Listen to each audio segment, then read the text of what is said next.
But even in a tragic death, you cannot rewrite somebody's life. And I am all the more concerned about how America and the media is trying to remix a life of racism and white supremacy that went forth unchecked. We cannot say somebody who called Ketanji Brown a DEI hire as somebody who is the face of Christendom when the person who said it dropped out of community college. You cannot say that the Civil Rights Bill should not have been passed and black people were in a better place in the 1940s when they had segregation and did not have freedom. You cannot say in no uncertain terms that George Floyd was a thug and Martin Luther King Jr. is not deserving of a holiday.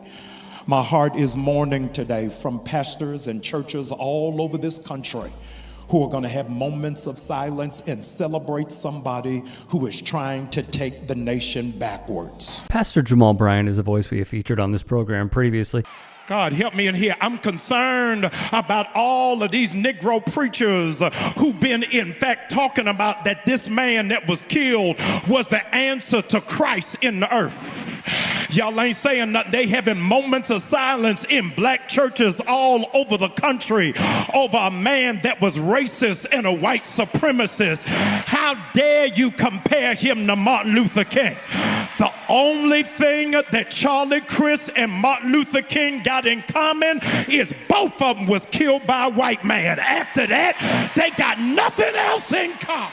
Because he continues to speak out and use his platform the only way he knows how. Cut the bull, ladies and gentlemen. America is going to have to cut the bull. Somehow or another, they can't find the Epstein list, and they know that Trump is right on it. But I'm going to pause right here because I want to know what white evangelical pastors are going to preach this morning against a president who is accused of sleeping with 3 14-year-olds, but they will not hold him accountable, but they claim that that's God's man. Y'all better cut the bull. He's going to bomb Iran, and then y'all gonna say he deserves a Nobel Peace Prize. He deserves a peace prize like I need a hole in my head. You better cut the bull. It's 1 year since the fake assassination attempt, and Congress nor Senate has launched one investigation yet. You better cut the bull. They're getting ready to hire ICE agents at $100,000 a year with a $40,000 signing bonus, but you won't pay teachers what they are worth. You better cut the bull. Been praying for me all week. You've been nervous all week, but I ain't afraid of the spooks that sat at the door. These runaway slaves hiding in the White House gonna throw my picture up thinking that I'm gonna be afraid. If you got real courage, don't show my picture. Show the picture of the one that fired the black Joint Chief of Staffs from the military. If you gonna show a picture of the CEO of Target, Walmart, McDonald's, and Amazon that does not recognize black dollars or black business. If you gonna put up a picture of the state legislators in Florida that are banning black books. If you gonna put up the picture of the one who is stealing classified information from the IRS and Social Security. If you gonna put up a picture of those that don't want your mama to pay $35 for insulin and your child to pay $35 for inhaler. If you gonna put up a picture of those that are jailing children and separating families. I ain't ever scared. In case you forgot, I'm from the west side of Baltimore. If you got a problem, pull up on me. Those of y'all who are from the suburbs, those of y'all that come from a gated community, those of you who live out yonder, you ain't gonna understand this example. But when I used to live with my grandmother in the projects of New York, y'all ain't saying nothing. I discovered something that roaches only start running when you turn the lights on. As long as the lights are out, they gonna be comfortable eating your cereal. Y'all ain't saying nothing, climbing in your cupboard. But when you turn the light on, all of the roaches gotta start moving. I came to give a warning. Elon Musk, the light is getting ready to come on. Donald Trump, the light is getting ready to come on. J.D. Vance, the light is getting ready to come on. MAGA, the light is getting ready to come on. Welcome, because the roaches will check in, but they won't check out. The lights are coming on. And when he sat down with Cam Newton, how is it when a black man kill a black man, it's not really outrage? Yeah. But when a white man kills a black man, it's gonna start a riot. The American media has manipulated the narrative of crime. Black on black crime is a made up thing. You have never heard white on white crime. Never heard the Asian on Asian crime. They have tried to fraction and compartmentalize us to feel as if where the crime is where we are. Okay, go ahead. The lead murderers in America are white men. The lead robbers in America are white men. The largest amount of rapists are white men.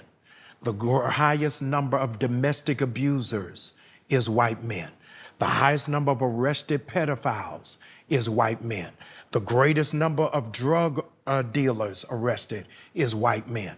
But if you ask the average American who are the proponents of crime, is a black face to it. They're now trying to create this narrative that the immigrants are bringing into crime because they never want to own up to what it is that they have done. Part of our responsibility is to pull the sheets off. We had a shooting here in Georgia not long ago. A young man named Colt, 14 years old, went and shot up his high school. His father's now being charged. Can you imagine what conversation me and you would be having if Colt was black and Colt's black father gave him a gun? The television, the internet would explode on the irresponsibility of black fathers. It's part of a larger, historic, original sin of America that always criminalizes and points their fingers at black men when it's absolutely not true. Cam recalled a white person bringing this to his attention, and Pastor Bryant fact-checked that person in real time. Look, the facts remain, okay? Study after study shows that a vast majority of most nonviolent crimes are committed by people who are the same race as their victims. Indeed, the rate of white-on-white violent crime is 4 times the rate of black-on-white crime. That's via the Southern Poverty Law Center. Via a Department of Justice report, white people commit crimes against other white people at about the same rate that black people do against other black people. But despite the numbers, no one discusses white-on-white crime. This is something that we have discussed for years, and why in that Cam Newton interview, Pastor Bryant is right. He is right. From News One, the black-on-black crime rhetoric perpetuates stereotypes and diverts attention away from addressing the root causes of crime, such as socioeconomic disparities and lack of access to quality education and opportunities. To have a meaningful discussion about crime, it's important to consider these factors. Exactly. Teen Vogue would add, poor black people and poor white people were found to commit violent crimes at similar rates. 46.4% for white people, 43.4% for black people. I bet you didn't know that.